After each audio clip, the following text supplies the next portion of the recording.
இந்தியர்களை டீபோர்ட் பண்ணி இந்தியா நாடு கடத்தியிருக்காங்க, இந்திய பொருள்களுக்கு வரி விதிச்சிருக்காங்க. இவ்வளோ குழப்பங்கள் அமெரிக்கா இந்தியா இதில் பிரச்சனைகள் நடத்திருக்கும்போது அமெரிக்க துணை ஜனாதிபதி வரும்போது அதை விட்டுட்டு அரேபியாவுக்கு எதுக்கு போனார்? அரேபியாவிலேருந்து துடிச்சு பறந்துக்கிட்டு வர்றாரு. என்ன இந்த குடும்பங்களுக்கு போய் ஆறுதல் சொல்ல போகிறாருன்னு பார்த்தாக்கா பீகார் எனக்கு ஓட்டு போடுங்கிறாரு. அதுலேயே தெரியலையா அவங்களுக்கு? என்ன அமித்ஷா என்ன சொன்னார்? ஸ்பெஷல் ஸ்டேட்டஸ் எல்லாம் எடுத்ததுக்கு பிறகு எங்களுடைய இது வந்ததுக்கு பிறகு காஷ்மீர் அமைதி பூங்காவாக மாறி விட்டது, மக்கள் எல்லாம் பயமின்றி போகலாம். அதை நம்பித்தானே போனாங்க. பாம்பேல தீவிரவாத தாக்குதல் ஆன உடனே உள்துறை அமைச்சர் ராஜினாமா பண்ணிட்டார். இன்னைக்கு ஒன்றும் அமித்ஷா பண்ணல.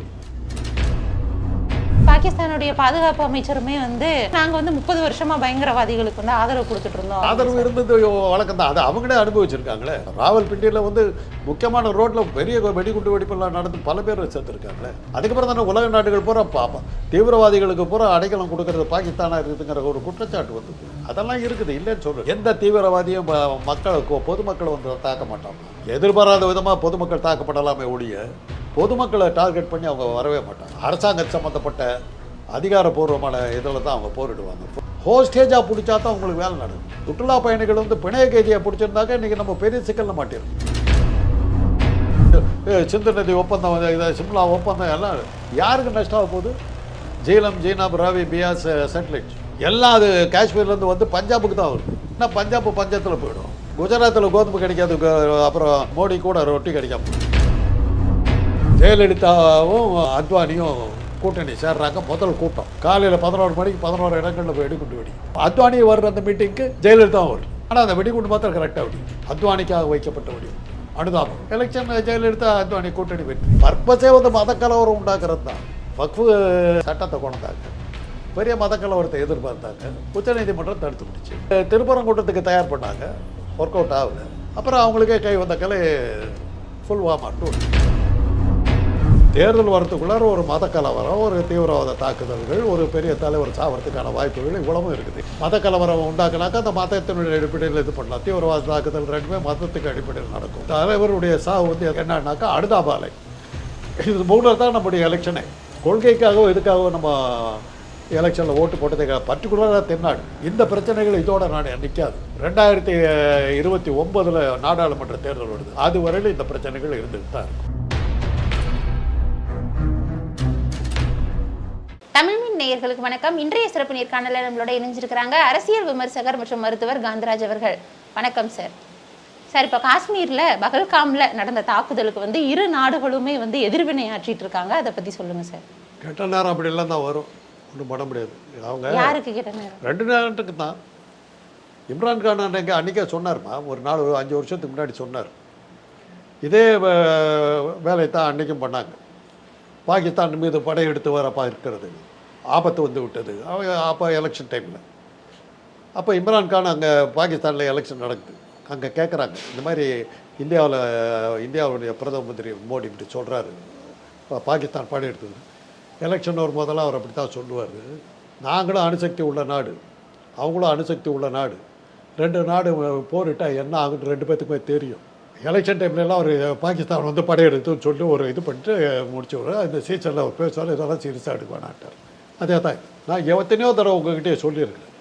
தேர்தல் வரத்துக்குள்ளார ஒரு மத கலவரம், ஒரு தீவிரவாத தாக்குதல்கள், ஒரு பெரிய தலைவர் சாவறதுக்கான வாய்ப்புகள் இவ்வளவும் இருக்குது. ஏன்னா மத கலவரம் உண்டாக்குனாக்கா அந்த மதத்தினுடைய அடிப்படையில் இது பண்ணலாம். தீவிரவாத தாக்குதல் ரெண்டுமே மதத்துக்கு அடிப்படையில் நடக்கும். தலைவருடைய சாவு என்னன்னாக்கா அனுதாபாலை.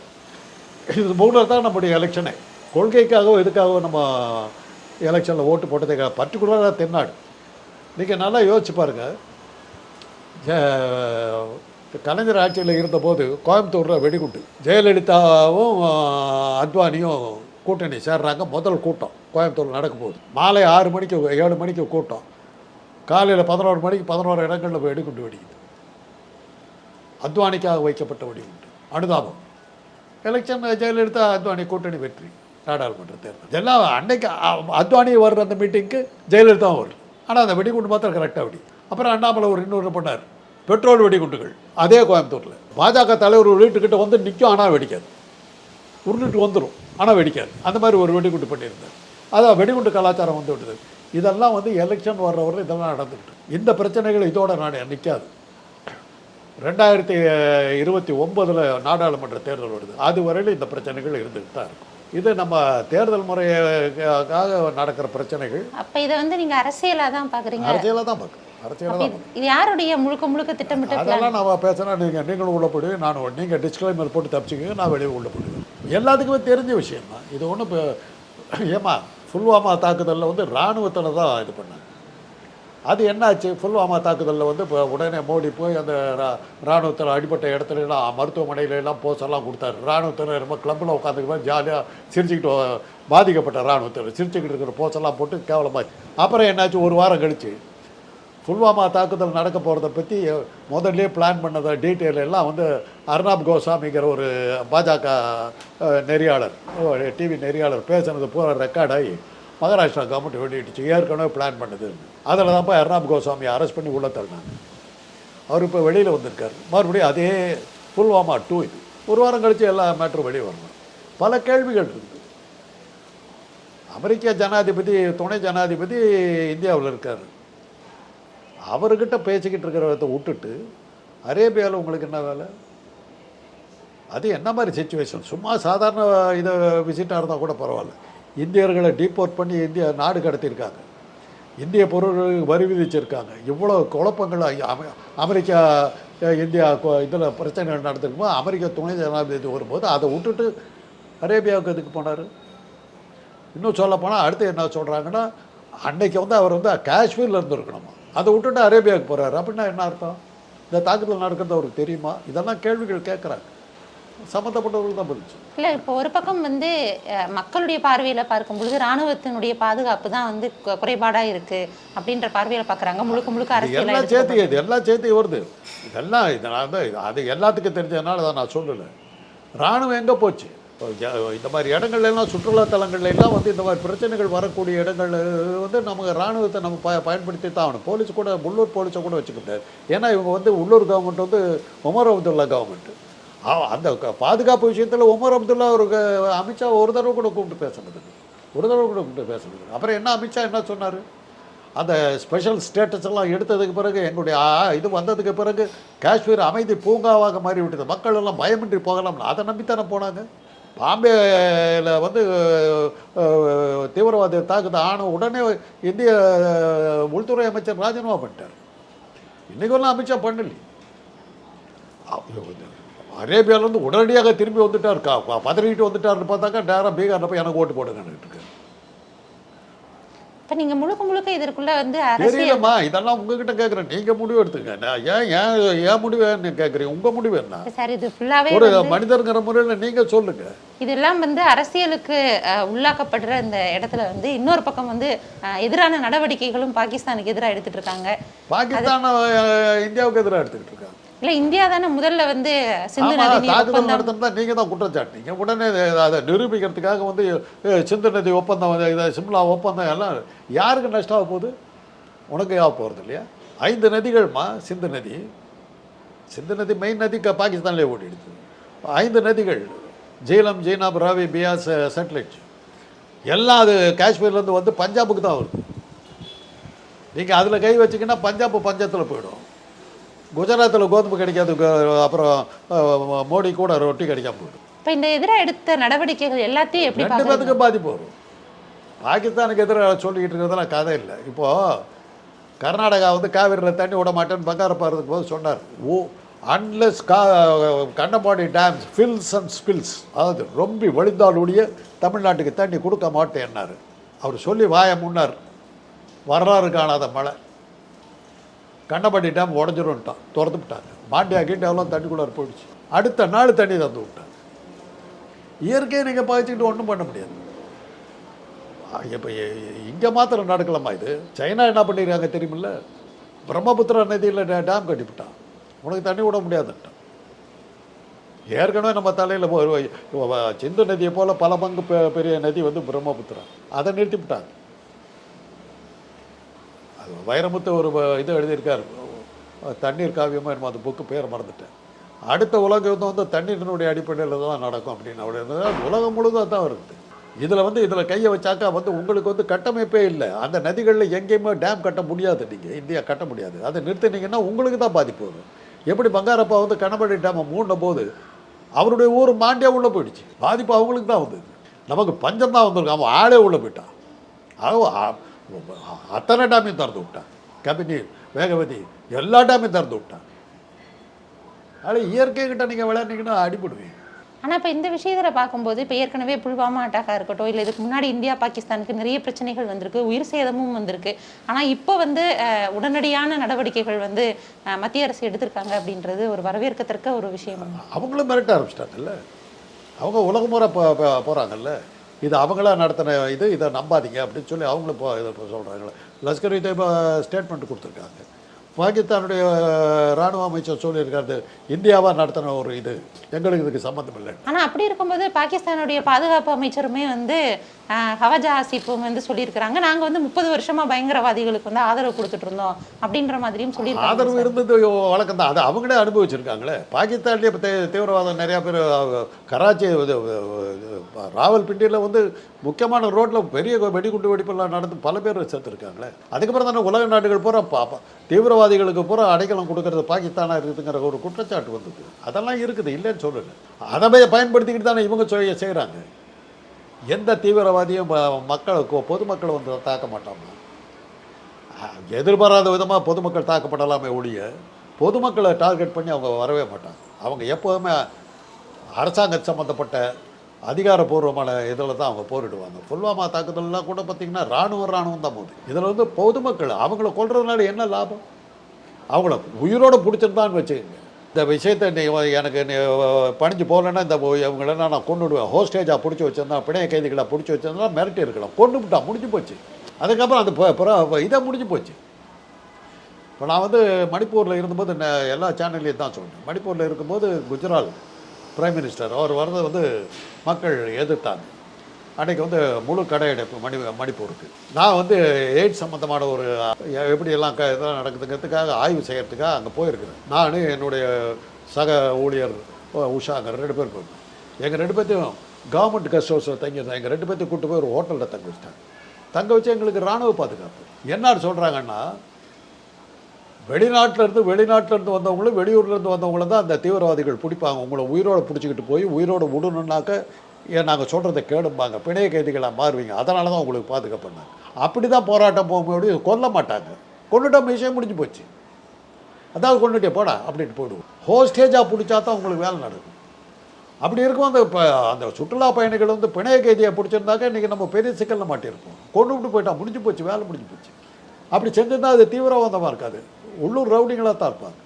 இல்லை, இப்போ இன்னொரு விஷயமும் இதில் பார்க்கப்படுது. அப்படியே வந்து சுட்டு கொண்டாங்க அப்படின்றது ரொம்ப சாதாரணமாக ஒன்றும் நடக்கலை.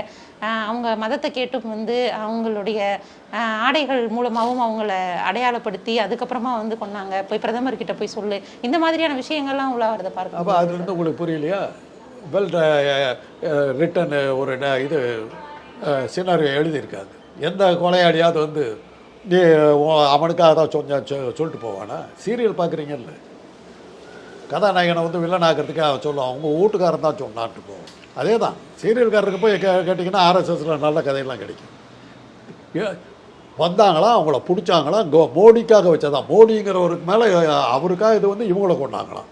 கேட்டுக்க வேண்டியதுதான். அப்படியே பாகிஸ்தான் மேலே குற்றச்சாட்டை வைக்கும்போது அப்படித்தாம்மா வைக்கணும். அவன் தான் நான் சொல்கிறேன், அவங்க தான் க்ளீனாக சொல்லிட்டாங்களே, இதுக்கு எங்களுக்கு எந்த சம்மந்தமும் கிடையாது, அந்த ஊரில் அதை அவரை பிடிங்க அப்படின்ட்டாங்க. சரி, அப்படியே கூட அவங்க என்ன சொல்லியிருந்துருக்கணும் அப்படின்னா, இந்த மாதிரி சந்தேகப்படுறவங்க இருந்தாங்கன்னா நாங்களே வந்து ஆக்ஷன் எடுக்கணும்னு அப்படி சொல்லியிருக்கலாம். உங்கள் ஊரில் தானே நடந்தது, உங்கள் ஆட்சி. நீங்கள் தானே சொல்லிட்டீங்க காஷ்மீர் வந்து சொர்க்க பூமியாக மாறிடுச்சு, தீவிரவாத தாக்குதலெல்லாம் முழுக்க ஒழித்து விட்டோம்னு அமித்ஷா தானே ஒரு 6 மாதத்துக்கு முன்னாடி சொன்னார். சுற்றுலா பயணிகள் பயப்பட வேண்டாம்னாருல்ல, அவரை தான் கேட்கணும். அப்புறம் என்னத்துக்கு பாகிஸ்தான் என்னத்துக்கு பொறுப்பெடுத்துக்கணும்? இதை கேட்டால் பாகிஸ்தான் காசு கொடுத்தாம்பானுங்க, அவனுங்களுக்கு வேற என்ன தெரியும்? இப்படி அப்படி கொல்லப்பட்ட அந்த நபர்களுடைய அங்கே இருந்தவங்களும் என்ன சொல்கிறாங்க அப்படின்னா, நிறைய பாகிஸ்தான் அவங்க தான் வந்து எங்களை காப்பாற்றினாங்க. காப்பாற்றினவங்கள முஸ்லீம் தான் காப்பாற்றிருக்காங்க, அந்த ஊர் ஜனங்க தான் காப்பாற்றிருக்காங்க. என் தமிழ்நாட்டிலேருந்து போனவங்களாம் சொல்கிறாங்க, உயிரை பிடிச்சிட்டு போனாலுடைய வழி இல்லை அப்படின்னு சொல்லி அவங்க தான் காப்பாற்றினாங்க. இப்போ சிந்து நதி நீர் ஒப்பந்தம் அந்த ஒரு இதை வந்து ரத்து பண்ணியிருக்காங்க அப்படின்றதுக்கு அந்த சைடு வந்து இது வந்து ரத்து செய்ய முடியாது, தனிப்பட்ட ஒருத்தரால் வந்து இந்த முடிவு எடுக்க முடியாதுமா. அதெல்லாம் தான் சொல்கிறேன். அங்கெல்லாம் அந்த டேமெல்லாம் கட்ட முடியாது. சிந்து நதியெல்லாம் சாதாரண நதி இல்லை, அதில் கப்பல்லாம் போகிற அளவுக்கு பெரிய நதி. நீங்கள் காவிரி தவிர பெரிய நதியை நீங்கள் பார்த்ததில்ல. காவிரி மாதிரி 10 பக்கம் பெரிய பெரிய நதி அது. அங்கே எல்லாம் அப்படியெல்லாம் நிறுத்த முடியாது. பிரம்மபுத்திராவெல்லாம் பார்த்தா பயந்து நடிகை கிட்ட ஆற்றுல போனால் காலில் தண்ணி வைக்கலாம், இறங்கி குளிக்கலாம். பிரம்மபுத்திராவை பார்த்தபோது, அசாமில் பார்த்தபோது அது பக்கத்துக்கே நான் போகல. அவ்வளோ பயமாக இருந்தது. அவ்வளோ ஃபெரோஷியஸ் ரிவர். அது மாதிரி நான் பார்த்தது அமெரிக்காவில் கொலராடோ ரிவர். அப்படியே பயங்கரமாக இருக்கும். வடக்க போக போக அதே மாதிரி தான். நேபாள் போனீங்கன்னா அங்கே பிரம்மபுத்திரா தான் வருதுன்னு நினைக்கிறேன். அதில் அந்த அந்த தண்ணியில் இது போகிறதுங்கிறது பெரிய த்ரில்லு. அப்படியே பள்ளத்துலேயும் மேட்டுலேயும் செய்துலேயும் வந்துட்டு அங்கெல்லாம் வந்து நீங்கள் சிந்து நதியை டேம் கட்டி இதை நிறுத்த முடியாது. இப்போ நீங்கள் வந்து கூர்களை இதை உருவாகுதுமா, இது காவேரி இதுக்கிட்ட வர்றவனுக்கு மைசூருக்கிட்ட வர்றவனு எந்த டேமும் கிடையாது, தெரியுமில்ல? ஏன் கட்ட முடியாது? கட்டா தண்ணி நிற்காது, டேமே அடிச்சுக்கிட்டு போயிடும், ஊருக்குள்ளார வந்துடும். அதனால தான் அங்கெல்லாம் டேம் கட்ட முடியல. கட்டக்கூடிய இடமே மைசூரில் தான் கட்ட முடியும். அதனால தான் தண்ணி அங்கேருந்து பேசாமல் நேராக வருதுங்க. புரியுதா உங்களுக்கு? கரிகாலம் எழுதி வச்சாமா எங்கே டேம் கட்டணுங்கிறது. அவன் கல்லணை கட்டும்போது அவனுடைய ஓலைச்சுவடிகளில் இங்கேருந்து இவ்வளோ தூரத்தில் 2 மலைகளுக்கு மத்தியில் இந்த காவிரி வருது. அந்த 2 மலைகளையும் இணைச்சி நீ ஒரு தடுப்பு இதை கட்டினீங்கன்னா இந்த தண்ணியை வந்து அடிக்கடி வெள்ளம் வரதை நம்ம தடுக்க முடியும்னு போட்டிருந்தோம். அது எதுன்னா அதுதான் மேட்டூர். அதை பார்த்து தான் சார் ஆர்தர் காட்டன் உள்ளுங்கிற அந்த என்ஜினியர், இங்கிலீஷ் என்ஜினியர், அதை பார்த்துட்டு அந்த இடத்துல டேமை கட்டினான். இவனுக்கு அப்புறம் விட்டானுங்க விஸ்வேஸ்வரையாக கட்டினார். இந்த விஸ்வேஸ்வராவுக்கு அதுக்கு சம்மந்தம் இல்லை. ஆர்தர் காட்டன் உள்ளுங்கிறவர் தான் அதை கட்டினார். ஸ்டான்லி டேமன் பேர். ஸ்டான்லிங்கிற ஒரு கவர்னராக இருக்கும்போது கட்டின டேம். கரிகாலன் எழுதி வச்சது. வேறு எங்கேயுமே அங்கே இது பண்ண முடியாது. சமுத்திரத்தில் கட்ட பார்த்தாங்க, ஒர்க் அவுட் ஆகாது. இன்றைக்கு ஒன்று சொல்கிறாங்களே இந்த மேகதாதுவில் கட்டுறேன்னு, அது ஒர்க் அவுட் ஆகாது. இவங்களுக்கு தண்ணி பயன்படாது, நமக்கு தண்ணி பயன்படாது, தண்ணி வீணாக போகும். அடுத்தடுத்து என்ன விளைவுகளை எதிர்பார்க்கலாம்? 29ஆம் வருஷம் வரைக்கும் இந்த விளைவுகள் நம்ம எதிர்பார்த்துக்கிட்டாரு. தீவிரவாத தாக்குதல் இதெல்லாம் எலெக்ஷன் முடிகிறவர்கள் இது நடந்துக்கிட்டாரு. அதில் இப்போ புல்வாமா அட்டாக் நடந்தப்பையும் கூட பல கிலோமீட்டர் தள்ளி தான் வந்து தாக்கியிருக்கிறாங்க. ஸோ இந்த தாக்குதலும் வந்து அதே மாதிரி தான் நடந்திருக்குங்கும் போது இது எப்படி சாத்தியமாகும்ன்ற ஒரு கேள்வியும் கேள்வியிலேயே பதிலும் இருக்குது. அவ்வளோதான். திட்டமிட்டு போடும்போது என்ன இருக்குது. ஆனால் அந்த இடத்துடைய பரப்பளவு அதெல்லாம் வந்து வச்சு பார்க்கும்பொழுது எவ்வளோ பாதுகாப்பு கொடுத்தாலுமே அதை செயல்படுத்துறது பாதுகாப்பு கொடுக்கணும்னு நினச்சா தடுக்க முடியுமா? பிளான் பண்ணி பண்ணும்போது என்ன பண்ண முடியும்? எல்லாருமே போடுறாங்களே. இப்போ நீங்களும் நான்லாம் பெரிய அரசியல் உறுப்பினர் மகா மேதைலாம் கிளைம் பண்ணிட்டு சுற்றுறேன். வர்ற ஒவ்வொரு காலேஜில் பேசினாக்க என்ன சார் ஒடிச்சிட்டானுங்க போட்டுருக்கேன்ட்டு போகிறாங்க பசங்க, சொல்லிட்டு போகிறாங்க. ஏதோ எலெக்ஷன் டைமில் வந்துருச்சு சார், ஆரம்பிச்சிட்டாங்க சார் அப்படின்னு. நான் தான் சொன்னேன், ஒரு மத கலவரம் வரும், ஒரு தீவிரவாத தாக்குதல், ஒரு தலைவர் ஒருத்தர் சாவர், இதெல்லாம் எலெக்ஷன் டைமில் வரத்தான் செய்யும். இன்றைக்கி நேரத்து இல்லையா? அந்த காலத்தில் அதான் கோயம்புத்தூர் வெடிகுண்டு சம்பவத்தை சொன்னேன்.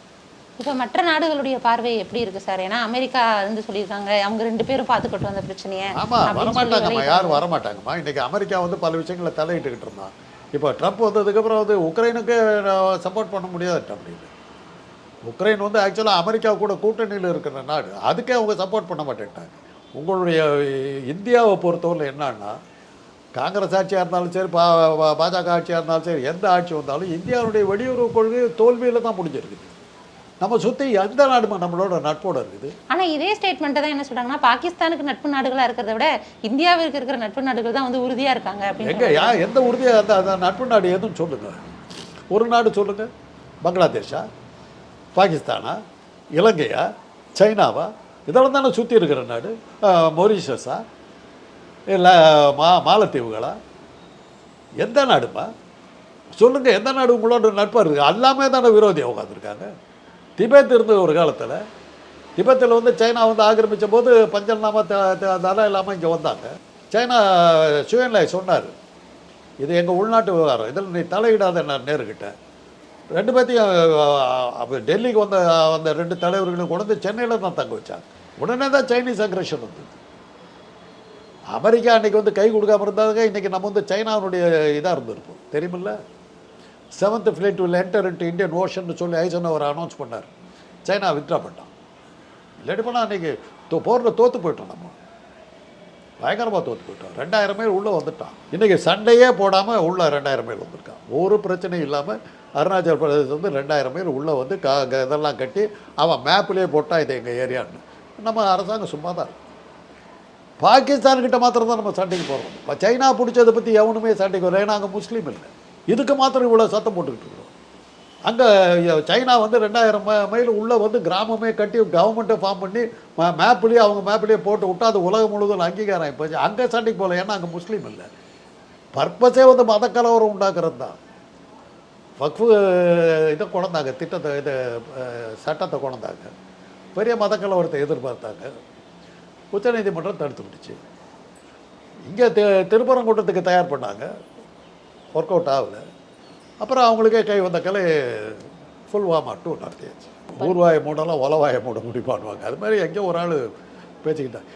அது தெளிவாக இருக்குதுமா. அங்கேருந்து அரேபியாவிலேருந்து துடிச்சு பறந்துக்கிட்டு வர்றாரு. என்ன அந்த குடும்பங்களுக்கு போய் ஆறுதல் சொல்ல போகிறான்னு பார்த்தாக்கா பீகாரில் எனக்கு ஓட்டு போடுங்கிறாரு. அதுலேயே தெரியலையா அவங்களுக்கு என்ன பர்பஸ்ன்னு தெரியலையா, முடிஞ்சு போச்சு. சரிங்க சார், இறுதியாக மற்ற நாடுகள் இதில் இருந்து பெரிய ஆதரவு கொடுக்காம விலகிக்கும் அப்படின்ற மாதிரி பார்க்க யாரும் இன்னைக்கு யாரும் தலையிட மாட்டாங்கம்மா. இம்ரான்கான் அழகாக சொன்னார், என்கிட்டயும் அணுகுண்டு இருக்குது உங்கள்கிட்டயும் அணுகுண்டு இருக்குது. போர் நடந்தால் யாருக்கு என்ன சேதம் நடக்குன்னு முதல்ல புரிஞ்சுக்கானார். அப்புறம் தானே பய முடிக்கிட்டேன். இல்லை, போருன்னு வரப்போ வந்து இப்போ இந்திரா காந்தி அம்மா அவங்களுடைய பீரியடில் போட்ட சிம்லா அந்த காலம் வேறம்மா. அந்த காலம் நம்மக்கிட்ட இருந்தது ரைஃபிள், மெஷின் கன் வச்சிருந்தது பெரிய விஷயம். இன்னைக்கு 2 நாடும் அணுகுண்டு வச்சுக்கிட்டு இருக்கு. ஆனால் அவங்கள விட இந்தியா வந்து அதில் கொஞ்சம் அணுசக்தியில் சரி, அதிகமாக ஒரு அணுகுண்டு நம்ம ஒரு அணுகுண்டு எக்ஸ்ட்ராவாக போட போகிறோம், அவ்வளோதான். அவன் 10 அணுகுண்டு வச்சுக்கலாம், நான் 11 அணுகுண்டு வச்சுருப்போம். அதுக்குள்ளே என்ன இருக்கும்? மொதல் அணுகுண்டே நீங்கள் காரியிட போகிறீங்க, 10 அணுகுண்டு வச்சுக்கிட்டு என்ன பண்ண போகிறீங்க? ஆனாலும் இப்போ ஒன்று சொல்கிறேன் கேட்டுங்க. பொதுமக்கள்ங்கிற முறையில் உங்களுக்கு புரியாமல் பல விஷயங்கள் இருக்கலாம். டீகோ கார்சியாங்கிறது வந்து இலங்கைக்கு கீழே தெற்கில் 200 மைலில் ஒரு தீவு. அதில் வந்து அமெரிக்காவினுடைய இராணுவ தளம் இருக்கிறது. அமெரிக்க ஏவுகணைகளில் இந்தியாவை நோக்கி வைக்கப்பட்டிருக்கிறது. 500வது மைலில் இருக்கிற ஒரு ஆளை குறி பார்த்து சுட்டு கொல்ல முடியும் அந்த ஏவுகணைகளால். நம்ம 500வது மைலில் இருக்கோம். என்னை கொல்லணும்னு நினச்சாக்கா டீகோ கார்சியாவில் அதை என்னை பார்த்து காந்தராஜா இது பண்ணி நான் அதை பட்டன் அமுத்தினாக்கா அது நேராக வந்து என்னை அடிச்சு கொண்டு, அவ்வளோதான். இலங்கையினுடைய தென்கிழக்கில் 200வது மைலில் சைனா ஏவுகணைகள் நம்ம நோக்கி இருக்குது. ஒரு பட்டன் அமுத்தா போதும், திருநெல்வேலி கன்னியாகுமரி எல்லாம் சுத்தம். அதனால தான் கூடங்குளத்தில் அணு உலை வைக்கிறோன்னு சொல்லி எலக்ட்ரிசிட்டி எடுக்கிறதா சொல்லி அங்கே அணுகுண்டு நம்ம தயாரிச்சுக்கிட்டு இருக்கோம். அது மாத்திரம் இல்லை, அணுசக்தி நீர்மூழ்கி கப்பல்கள்லாம் அங்கே ரெடியாக வச்சுருக்கிறோம். இவன் மிசைல் அடித்தானா திருப்பி அடிக்க போகிறோம். பயமுறுத்தலில் தான் நம்ம ஓடிக்கிட்டு இருக்கிறோம். யாரும் சண்டைக்கு போக தயாராக இல்லை. போட்டால் என்ன ஆகும்னு தெரியும். உக்ரைனில் போர் நடக்குது, 2 பேருமே வந்து துப்பாக்கியில் தான் சுட்டுக்கிட்டு இருக்கிறான். மாஸ்கோவில் 2 குண்டு போட்டவுடனே மாஸ்கோ நடுங்கிட்டாங்க. அவனுக்கு சக்தியே கிடையாது. உக்ரைன் ஏதோ ஒரு கருணையினால் அவங்கள விட்டுக்கிட்டு உட்காந்துட்டு இருக்கிறான். இன்றைக்கெல்லாம் வந்து உலக யுத்தம் நடந்ததுன்னா மனித பூமி இருக்கும், இனங்கள் இருக்காது. ஆனால் இந்த சுச்சுவேஷனில் 2 நாடுகளுமே வந்து முப்படைகளை தயாராக வச்சு அதற்கு பயிற்சி கொடுத்துட்டு இருக்காங்க. பயமுறுத்தல் தான். அடிச்சிருவியா அடிக்க மாட்டாங்க. அடித்தா என்ன ஆகும்னு தெரியும். சும்மா ஒருத்தர் மாட்டிக்கிட்டு எலெக்ஷன் வந்து எல்லாம் நடந்துக்கிட்டு போர் நடக்கிறதுக்கான வாய்ப்புகள் கிடையாது. வாய்ப்பு இருந்ததுன்னா நம்ம இதை அடுத்த இனிமேல் நம்ம பேச வேண்டியிருக்காது.